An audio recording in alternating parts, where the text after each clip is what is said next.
There's no coming back from last night's post if you're Baker Mayfield. I'll sum this up for you. Tears of a clown. While the Browns brass was flying back after meeting with Deshaun Watson, Baker Mayfield took to social media in immature fashion to prematurely say goodbye to Cleveland. Why? This is because Baker Mayfield is an attention-seeking, self-absorbed quarterback. Of course the Browns are going to try and land Deshaun Watson. He's a superstar. Baker Mayfield is not. I said consistently all season on Time to Shine, you cannot win a Super Bowl with Baker Mayfield. He is solid at best. We begged Cleveland during the year to get rid of him this offseason. Baker Mayfield had a bad season. And Odell Beckham Jr. being great and team-oriented away from Baker, that was a bad look. How about Duke Johnson killing Baker Mayfield on Twitter? That was a bad look. Baker tweeting last night was a terrible look. Remember, the Miami Dolphins rightly flirted with Watson. He's a top 5 quarterback, flirted with Watson for a year.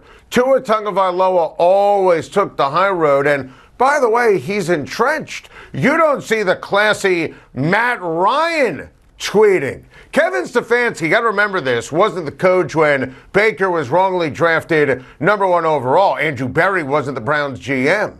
If they can't get Watson, find a respected leader like Jimmy Garoppolo, draft Kenny Pickett. Baker Mayfield can certainly start in the NFL. He'd make sense for teams like Indy, Carolina, Seattle, and the Saints, but it's over in Cleveland. It was over before last night. The self-centered, drama-creating post sealed the deal. Wow. More gigantic AFC West NFL news as former Arizona Cardinal Chandler Jones signs with the Raiders. My goodness. This had to happen on so many levels. First and foremost, Chandler Jones is a star. I voted him Defensive Player of the Year a few years ago, just a couple of seasons ago. He is a legit sack artist with big game experience. He's had a fantastic career for the Cardinals and the Patriots. Jones has double-digit sacks in 6 of the last 7 seasons, and he has the most sacks, forced fumbles, and strip sacks since entering the league in 2012. Wow! He adds an edge to the edge of the Raiders defense. Are you kidding me?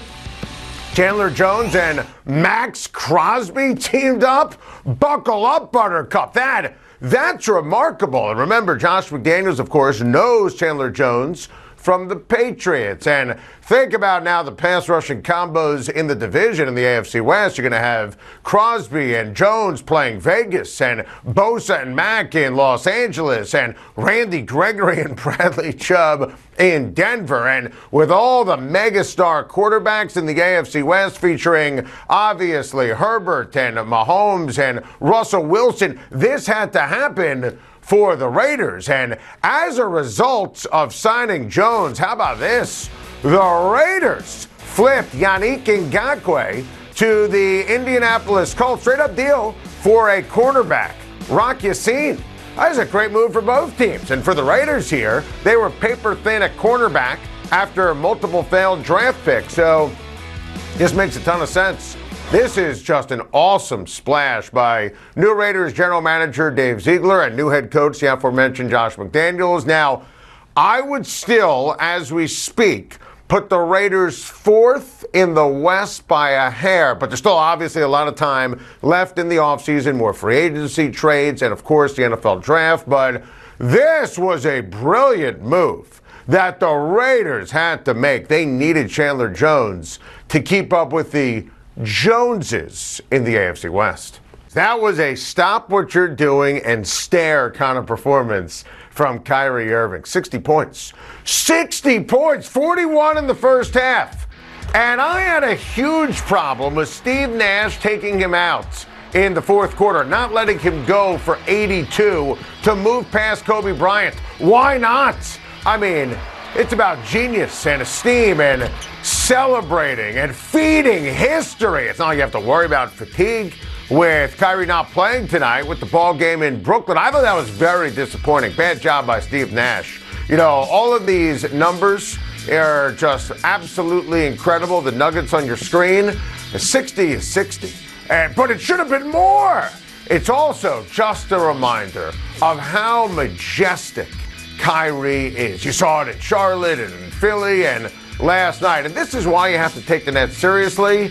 It's also why you wish that Kyrie Irving got vaccinated so he could play at home. It's also why you wish that the mayor in New York City, Eric Adams, would change the New York City law, which has nothing to do with health and safety.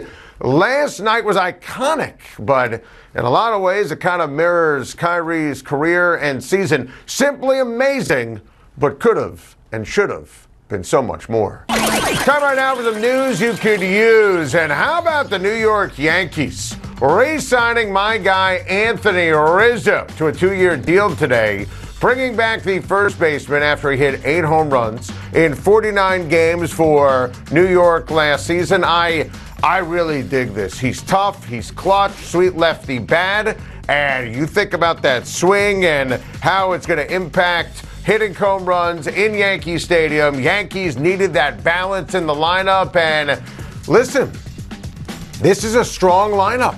And you look at the new shortstop, IKF. I mean, this cat's got a really strong glove. I love that acquisition with Donaldson, who can flat out rake.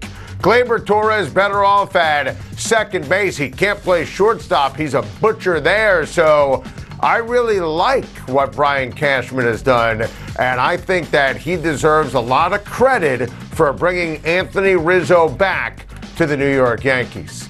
Now, having said that, more news you could use from the AL East. Nobody in this amazing division is beating the Toronto Blue Jays. The Toronto Blue Jays did it again. They acquired third baseman Matt Chapman from the A's today, and frankly, this lineup is just unfair. Are you kidding me? Chapman with Vlad and Bo Bichette and George Springer? You got to remember, Chapman hit 27 bombs last year in Oakland. Plus, I'd make the case he's the best defensive third baseman in all of baseball. It's early, but right now, I am not only leaning on the Blue Jays holding off the Rays, Red Sox, and the Yankees in the division. I think the Blue Jays are the front runners for the World Series in the American League. News you could use from the NFL, where the Pittsburgh Steelers have signed former Jacksonville Jaguar Miles Jack. Tremendous move. My guy Miles Jack led the Jags in tackles last year, and it's a little under the radar, but the Pittsburgh Steelers have had a tremendous start to the offseason. We raved about why I love Mitchell Trubisky in Pittsburgh. He's an upgrade over 2020 and 2021 version of Ben Roethlisberger. I really like the offensive lineman they brought in. That was needed. And Miles Jack is a tackling machine in the middle of that defense.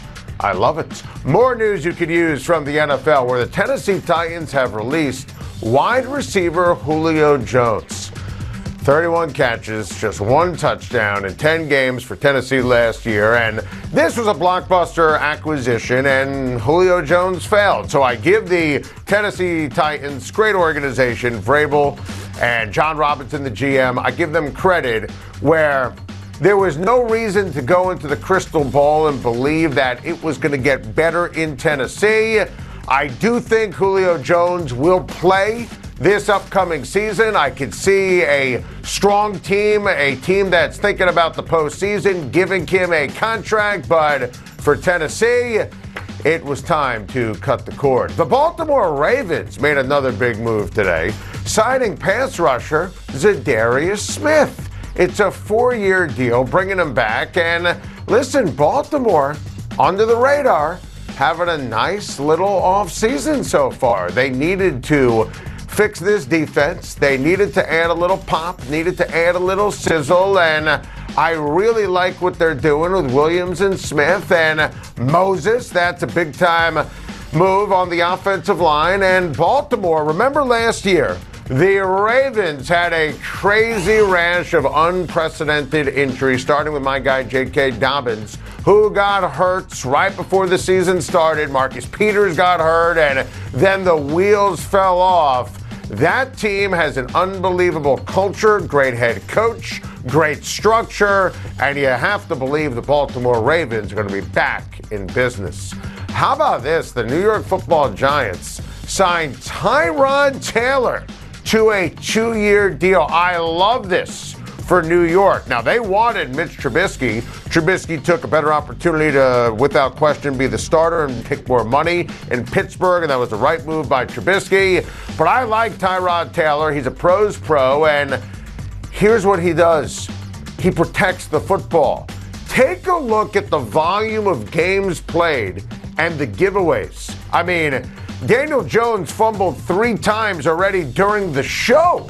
And look, I'm not going to sit here and tell you, well, you start Tyrod Taylor week number 1, but I think the Giants should have an open competition. I mean, we're talking about finally a great new GM, and they needed a new blood after the Dave Gettleman era. And that's not ERA, that's ERROR. I mean, he was ignorant, he was arrogant, he was the worst. And look, the Giants are a bit behind the 8 ball in terms of having salary cap room because Gettleman ruined everything.